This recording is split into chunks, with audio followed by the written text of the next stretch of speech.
चमत्कार के आगे सारे साइंस फेल है।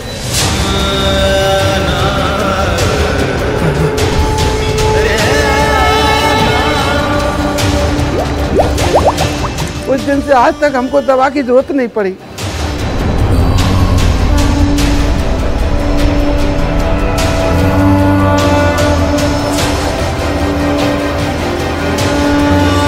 आस्था विज्ञान पे भारी पड़ जाती है।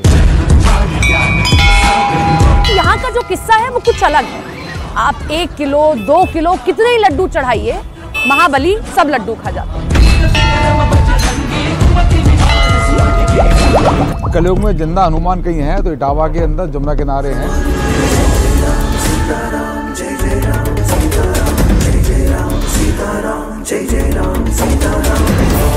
हनुमान जैसे ही उसने 2 टाइल यहाँ से हटाई, हनुमान जी ने उसको अंधा कर दिया।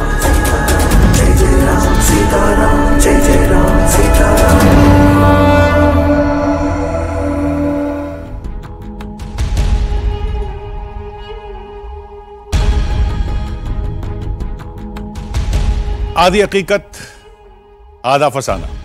90 सेकंड का जो वीडियो अभी आपने देखा वो आपको जरूर चौंका रहा होगा, लेकिन ये तो हैरान कर देने वाली कहानियों की महज शुरुआत भर है, क्योंकि अब जो हम आपको दिखाने जा रहे हैं उसका 1 सेकंड बेहद कीमती है। तो टीवी का रिमोट साइड में रख दीजिए, हो सके तो घर के एक एक सदस्य को टीवी के सामने बैठा दीजिए, क्योंकि यह कहानी चंबल के बीहड़ के बीच बसे उस मंदिर से जुड़ी है जहां सदियों से वायुपुत्र के चमत्कार को महसूस किया जाता है, जहां बजरंग बली के जिंदा होने की कहानियां सुनी और सुनाई जाती हैं। तो आज हम आपको लेकर चलते हैं उत्तर प्रदेश के छोटे से जिले इटावा में, जहां रामदूत महाबलशाली हनुमान के होने का दावा किया जाता है।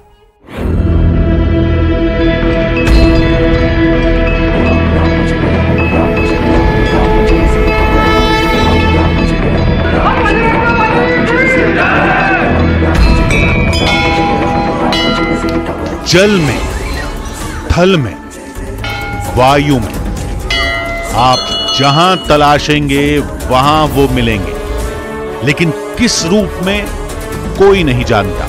अब वो तो ईश्वरी शक्ति है। इसलिए इस बार नई कहानी के एक सिरे को थामकर आधी हकीकत आधा फसाना की टीम जा पहुंची इटावा।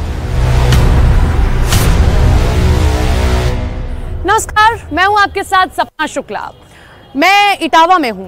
तो इटावा आपने सुना तो आपके जहन में होगा, हो सकता है मुलायम सिंह यादव से जुड़ा कोई किस्सा कहानी शूट करने आए हो, या फिर चंबल से जुड़ी कोई कहानी शूट करने आए हो। तो मैं आपको बता दूं, आप बिल्कुल गलत हैं।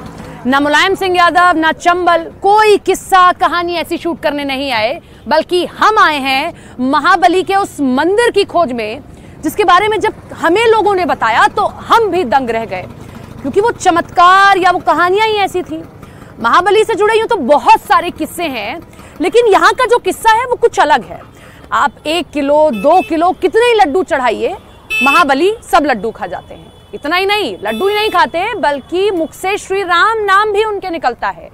तो आधी हकीकत आधा फसाना में आज हम उसी मंदिर की पड़ताल में जा रहे हैं कि वाकई सच्चाई कितनी है। क्या वाकई महाबली की वो मूर्ति लड्डू खाती है? हम भी चलेंगे, हम भी खिलाकर देखेंगे और लोगों से भी जानने की कोशिश करेंगे कि आखिर ये चमत्कार कब से लोग देखते हुए आ रहे हैं। तो चलिए हमारे साथ आज इस मंदिर की पड़ताल। चंबल के बीहड़ के बीच बसे उस मंदिर से जुड़ी हमने जितनी भी कहानियों को सुना था, सब हैरान करने वाली थी। इसलिए आधी हकीकत आधा फसाना की टीम जल्द से जल्द उस मंदिर तक पहुंचना चाहती थी, जिसे सिद्धपीठ पिलुआ हनुमान मंदिर के नाम से जाना जाता है।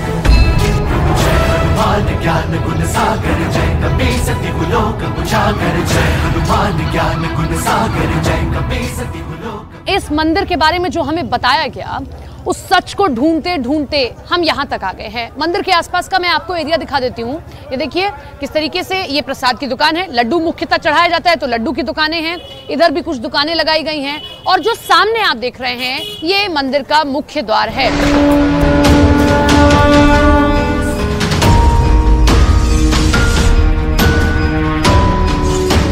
जल्दी ही हमारी टीम उस मंदिर परिसर में पहुंच चुकी थी जहां हनुमान जी के लड्डू खाने का दावा किया जाता है, जहां बजरंग बली के सांस लेने का दावा किया जाता है, जहां स्वयंभू मूर्ति से राम नाम के जाप का दावा किया जाता है।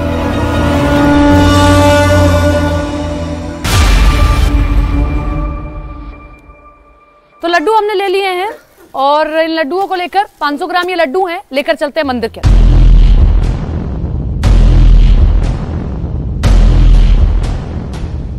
तो देखिए हमने लड्डू बाहर से आपके सामने ही खरीदे और अब जो है हम ये लड्डू लेकर, मंदिर यही है, जाते हैं अंदर। महाराज जी हमारे साथ हैं जो यहाँ के मुख्य पुजारी हैं, दूसरे पुजारी जी भी हमारे साथ हैं। महाराज जी मैं ये 500 ग्राम लड्डू लेकर आई हूँ और मैं खुद ही खिला दूं, खिलाकर देखूं? आप खुद अपने हाथ से खिलाओ। ठीक है, तो ये आपके सामने लड्डू हैं और मैं पहला लड्डू, ये जो बजरंग बली की स्वयंभू मूर्ति है और जिसकी मान्यता के कारण हम यहाँ आए हैं सच जानने के लिए कि वाकई हनुमान जी लड्डू खाते हैं नहीं खाते हैं।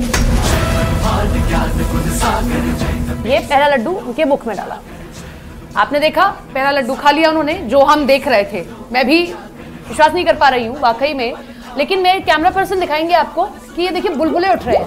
एक जो मैंने लड्डू डाला था उसमें बुलबुला उठा और ये दूसरा लड्डू अब मैं खिलाने जा रही हूँ। ये दूसरा लड्डू है और ये भी मैंने अपने हाथ से खिला दिया है। मैं तीसरा लड्डू फिर खिलाने जा रही हूँ, आपके सामने देखिए।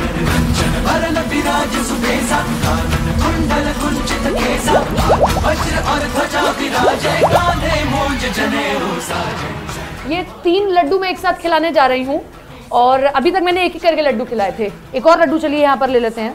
कहते हैं 3 लड्डू नहीं खिलाए जाते, जैसा पंडित जी कह रहे हैं, तो 4 लड्डू हमने ले लिए एक साथ। ये 4 लड्डू मैं खिलाऊंगी, ये आप देख पा रहे होंगे, और फिर देखते हैं कि क्या चारों एक साथ खाते हैं नहीं खाते हैं बजरंग बली। तो ये आपके सामने ये 4 लड्डू।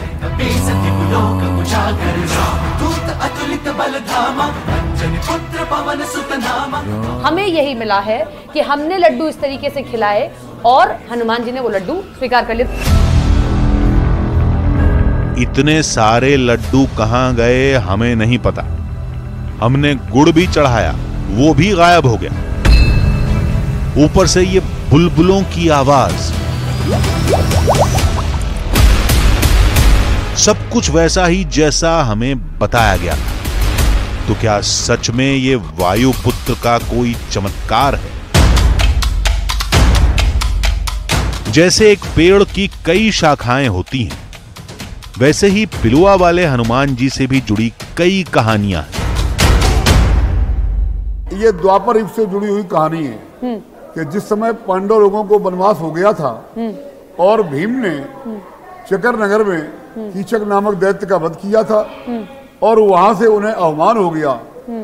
जब जंगल में, घनघोर जंगल में आगे बढ़ रहे थे तो हनुमान जी यहीं लेटे हुए थे। हनुमान जी ने अपनी इतनी पूंछ बढ़ाई कि भीम के रास्ते में जाकर के पूंछ मिली उन्हें। अच्छा। उन्होंने इसको हटाने का बहुत प्रयास किया। जब उनका अवमान चूर हो गया तो हनुमान जी ने उनके गले लगाया, कहा तुम भी पवन पुत्र हो और मैं भी पवन पुत्र हूँ। तब से ऐसी मान्यता है कि दक्षिण मुखी लेटे हुए पिलुआ हनुमान जी के नाम से ये हनुमान जी हमारे विख्यात हैं। और लेटे हुए हनुमान जी तो प्रयागराज में भी हैं, लेकिन हमारे यहाँ लड्डू चढ़ता नहीं है, हनुमान जी लड्डू स्वयं खाते हैं।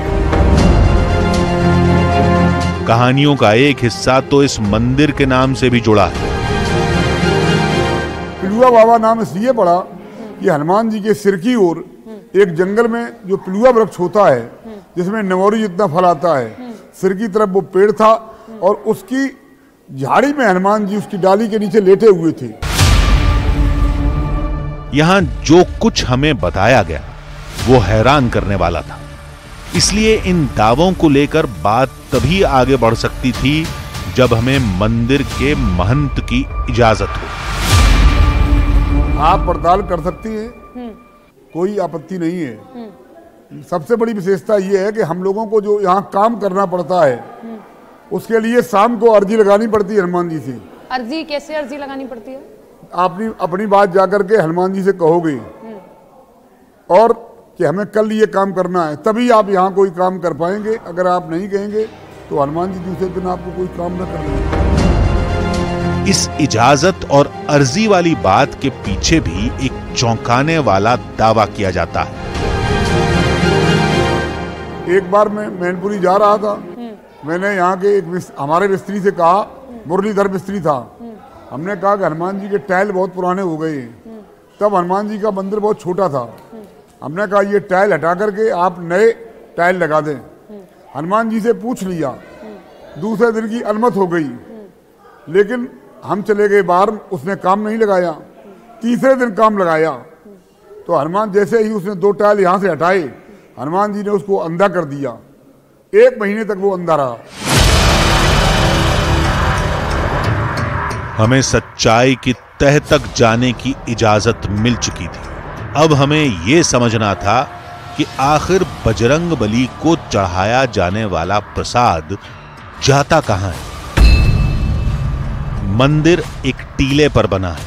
मुमकिन है कि टीला अंदर से खोखला हो और मूर्ति के ठीक नीचे टीले के बीच में कोई कुआं हो। यह भी मुमकिन है ये कुआं अंदर ही अंदर यमुना नदी तक जुड़ा हो और सारा प्रसाद नदी में चला जाता हो। यह भी मुमकिन है कि कुएं का तल जमीन से अंदर से होते हुए लायन सफारी या बीहड़ में किसी कुंड या विशाल तालाब तक जाता हो और भक्तों का डाला सारा प्रसाद बहकर वहीं चला जाता हो। ये जानने के लिए हमने सबसे पहले रुख किया मंदिर की छत का।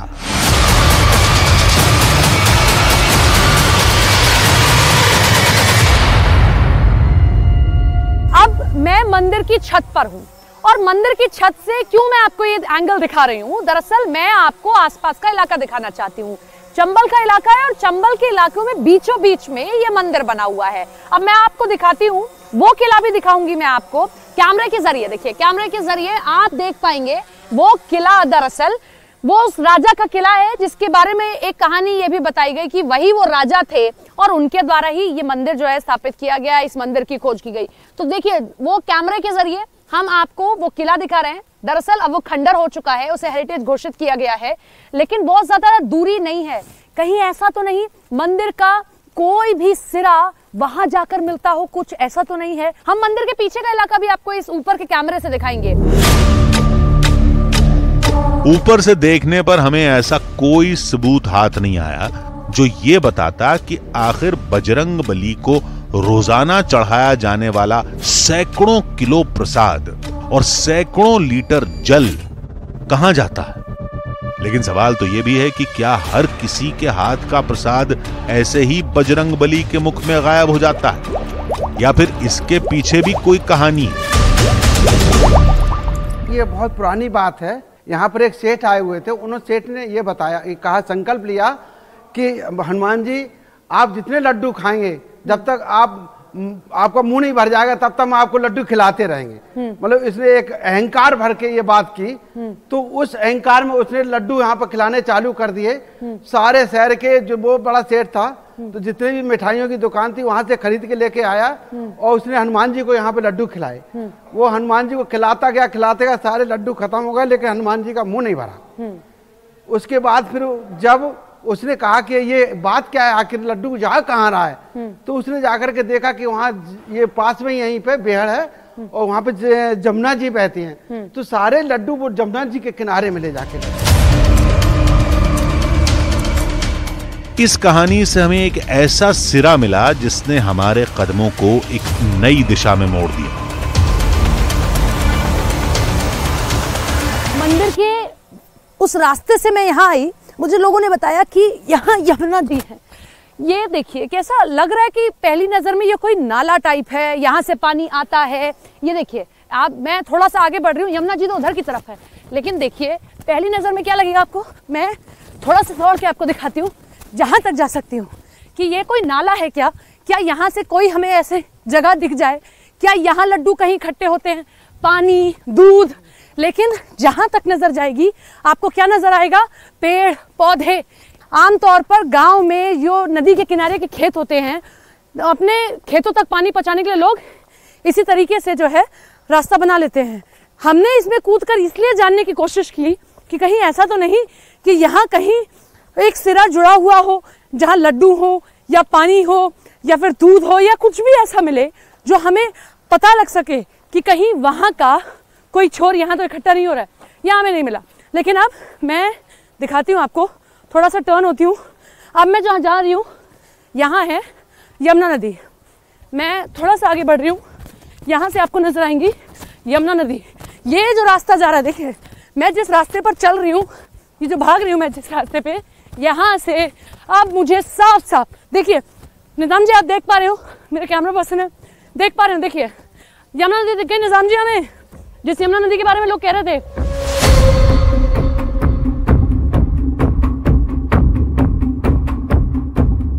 नदी का ये मुहाना हमारे लिए उम्मीद की नई किरण के जैसा था।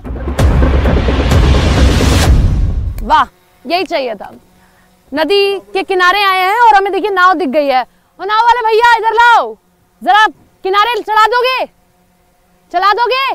तो अब हम किनारे किनारे जहां तक जा सकते हैं, जहां तक ये नाव वाले हमें ले जा सकते हैं, वहां तक जाते हैं और कोशिश करते हैं कि कोई एक चीज अगर कहीं मिल गई तो वो भी ढूंढने की कोशिश करते हैं। हर सिरा हम खोजेंगे।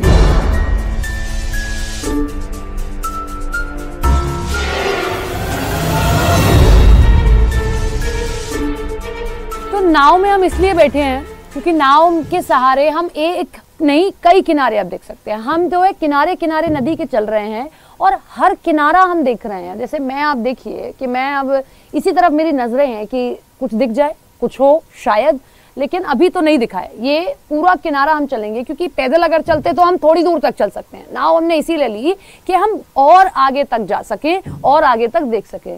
ये आगे बढ़ रही है हमारी नाव और इसी तरीके से सिर्फ और सिर्फ ये बालू, ये मिट्टी और नदी का ये पानी, अभी तक तो यही दिखाई दिया हमें कि यही दो तीन चीजें हमें दिख रही हैं। मुझे यहाँ ना लड्डू दिखाई दे रहे हैं और ना कोई ऐसी जगह या कोई ऐसा पाइप या कुछ भी ऐसा दिख रहा हो कि मैं आपको बता सकूं, ये दिखा सकूं कि यहाँ पर कुछ भी ऐसा है। लेकिन अब सूरज ढल रहा था। चंबल के बीहड़ में रहने वाले खतरनाक जानवरों के जागने का वक्त था। इसलिए हमने नदी के मुहाने से निकल जाने का फैसला किया और एक बार फिर बजरंगबली के उस मंदिर में जा पहुंचे जहां शाम की आरती का वक्त हो चुका था।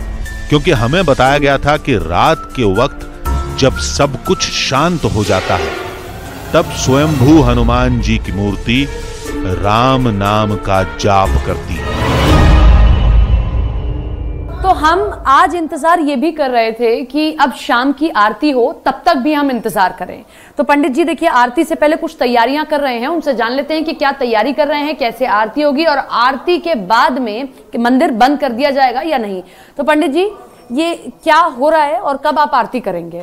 7 बजे आरती होगी। हाँ, उसके बाद कपाट बंद हो जाएंगे आरती के बाद। अच्छा, सुबह खुलेंगे 5:30 बजे। अच्छा, ये अब आप श्रृंगार कर रहे हैं?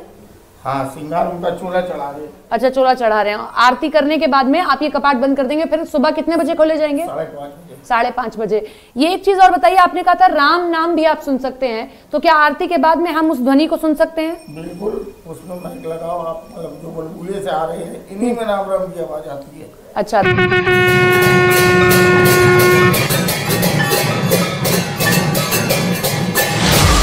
हमने मंदिर की परंपराओं में विघ्न डालने की कोशिश नहीं की क्योंकि हमारे पास वक्त भी कम था।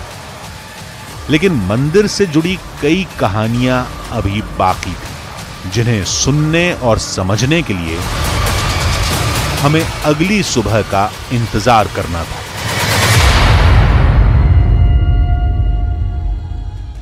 अब आप सोच रहे होंगे कि अगली सुबह का इंतजार क्यों? ऐसा क्या है जो अब सामने आना था? क्योंकि हम मंदिर के चारों तरफ देख चुके थे, वहां भी हमें नहीं पता चला कि लड्डुओं का प्रसाद कहां जाता है। हमने यमुना नदी के किनारों पर भी तलाश लिया, वहां भी हमें कुछ नहीं मिला। लेकिन मंदिर से जुड़ी कुछ और बेहद हैरान कर देने वाली कहानियां थी। अब आधी हकीकत आधा फसाना की टीम को कहानियों के कुछ और सिरों को थामकर आगे बढ़ना था, उस दिशा में जहां चंबल के बीहड़ का खतरनाक रास्ता है, जहां रात होते ही डकैतों की दहशत पसर जाती है, जहां जंगली जानवरों की आवाजें लोगों को डराती हैं। इसलिए हमने दिन में पिलुआ हनुमान जी से जुड़ी नई कहानियों की तलाश शुरू की।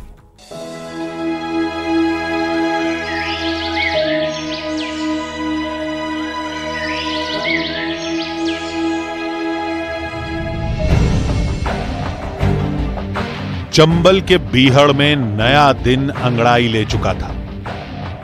अब एक बार फिर हमने उन कहानियों के सिलसिले को आगे बढ़ाना शुरू किया जो कहानियां पिलुआ वाले बजरंग बली से जोड़कर बताई जाती हैं।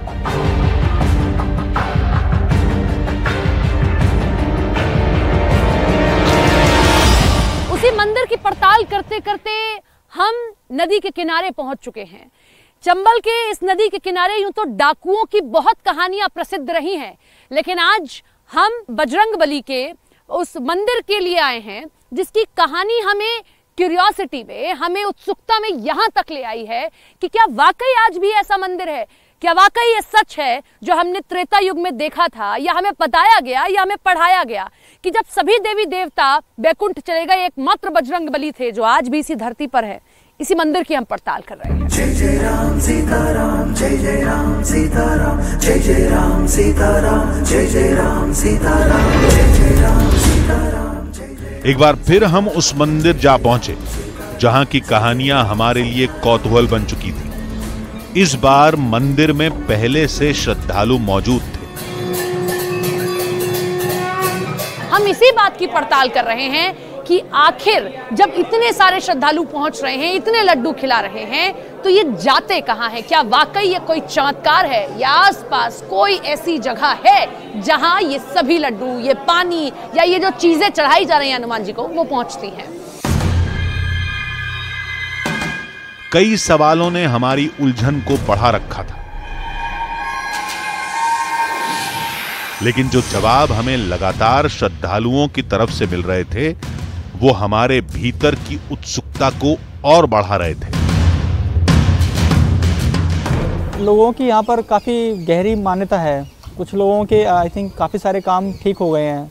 जैसे कोई बुजुर्ग है, कोई बीमार है या कोई किसी की परेशान है, तो यहाँ दर्शन करने से उनकी वो सारी समस्याएं सॉल्व हो जाती हैं। कहीं कोई स्रोत नहीं है जो ऊपर भगवान का स्नान करने के लिए है, वो तो अलग से नाली बनी हुई है। हनुमान जी का स्नान होता है, स्नान का पानी उस नाली से होकर के बाहर जाता है। लेकिन मुखारबिंद का जो गहराई है, मुखारबिंद में जो लड्डू खाते हैं, दूध पीते हैं, श्वास लेते हैं, इसकी कोई गहराई आप लोगों ने तो पता की है, हम लोगों ने ना पता की है, ना इसकी कोई जानकारी है कि जमुना जी में कोई स्रोत हो। हमने जिससे सवाल किया उसने हमें इस मंदिर के चमत्कार की एक अलग कहानी सुनाई।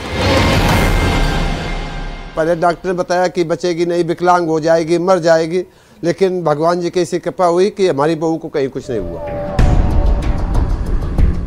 किसी की बीमारी ठीक हुई, किसी की तरक्की हुई, किसी का जीवन बदल गया। ऐसी न जाने कितनी कहानियां हमें सुनाई गई, लेकिन हमारा दिमाग अब भी उन लड्डुओं में उलझा था जिनका अब तक कोई पता नहीं लगा सका। इसलिए हमने तय किया कि एक बार फिर हम बजरंग बली को प्रसाद चढ़ाकर देखेंगे। हम आज कहीं और किसी और दुकान से दूर से लड्डू लाए हैं और अब मैं ये लड्डू भी खिलाकर देखूंगी। लेकिन आज सिर्फ लड्डू नहीं, आज दूध भी होगा। आज मैं आपके सामने दूध भी, लड्डू भी खिलाऊंगी और पानी भी पिलाऊंगी।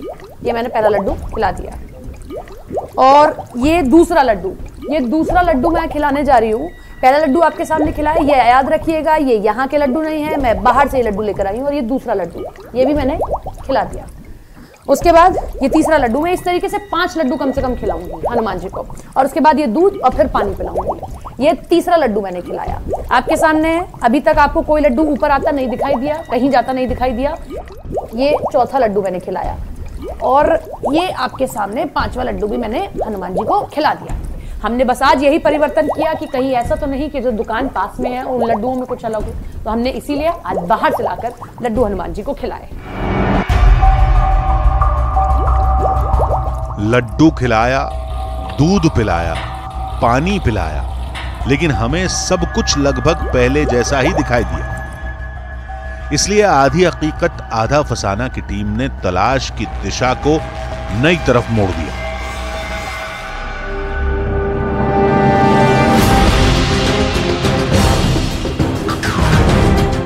चंबल के बीहड़ की तरफ,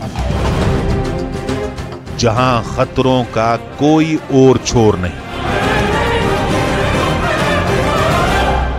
जहां तक नजर जा रही है वहां सिर्फ और सिर्फ बबूल के ये पेड़, मिट्टी के ये पहाड़ और ये जंगल नजर आ। तो ये जो आप चंबल देख रहे हैं, ये जो आप इलाका देख रहे हैं, यहाँ पर भी हम जाकर पड़ताल करने की कोशिश करते हैं इन डांडों के बीच में। दरअसल चंबल में जितने भी ये मिट्टी के पहाड़ होते हैं ना, डांडे बोलते हैं, तो इन डांडों के बीच में भी जाकर हम देखने की कोशिश करेंगे कहीं ऐसा तो नहीं कि बहुत पुराना गड़ी पर बना हुआ मंदिर है, कोई ऐसा पाइप, कोई ऐसी जगह, कोई ऐसा केंद्र हो जहाँ पर पानी या वो लड्डू इकट्ठे हो रहे हो। तो इन पर भी जाकर देखना बहुत जरूरी है।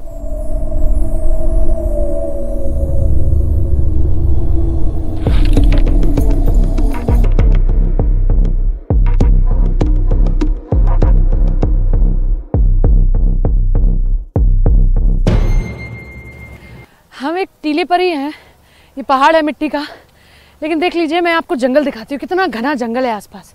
ये देखिए, जहाँ तक नज़र जाएगी आपको ये मिट्टी के ऊंचे ऊंचे पहाड़ और ये जंगल नज़र आएगा। इस पूरे जंगल में कई किलोमीटर ये लंबा जंगल है। हमने पूरे जंगल में छाना है, हमें अभी तक कोई सुराग हाथ नहीं लग पाया कि हमें कोई ऐसी जगह दिख जाए जहाँ वो लड्डू दिख जाए, पानी दिख जाए या दूध दिख जाए, कोई ऐसी जगह जहाँ वो चीज़ें इकट्ठी हो रही हों। अभी तक कुछ ऐसा नहीं लगा और कई किलोमीटर दूर दूर तक फैला हुआ ये जंगल है। और इससे उधर है यमुना जी, हमने यमुना जी के पास भी देखा। ऊबड़ खाबड़ रास्ता, कभी फिसलन भरा पहाड़, कभी कटीली झाड़ियां। बीहड़ हमारे लिए चुनौती बन चुका था।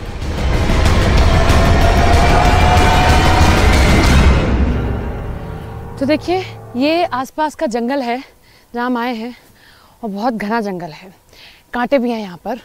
ये बबूल के पेड़ हैं और इसके कांटे ऐसे होते हैं कि आपके जो आपने पहन रखा है फुटवेयर उसमें भी सुराग करके चले जाएंगे। लेकिन हम कोशिश इसलिए कर रहे हैं क्योंकि हमें वो जगह ढूंढनी है।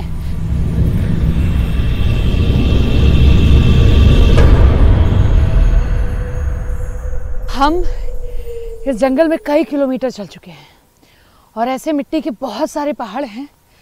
हमने बहुत सारे पहाड़ चढ़े और ऊपर तक चढ़ना बड़ा मुश्किल था क्योंकि कांटों के पेड़ हैं, बबूल के पेड़। बहुत दिक्कत हुई, परेशान हुए मेरी टीम, मेरे कैमरा पर्सन, क्योंकि उनके हाथ में तो कैमरा भी है। ऊपर तक चढ़ने में बड़ी दिक्कत हुई, लेकिन अभी भी हमारे हाथ कोई सिरा, कोई ऐसी चीज़ नहीं लगी। हम खाली हाथ नहीं लौटना चाहते थे।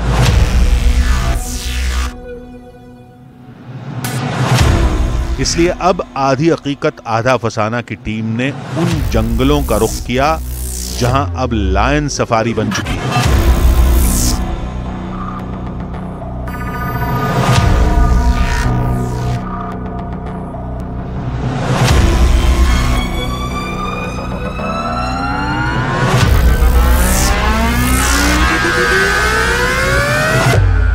इटावा आए हैं, इटावा की पहचान लायन सफारी भी बन गई है, तो हमने कहा क्यों ना अंदर जाकर देखा जाए।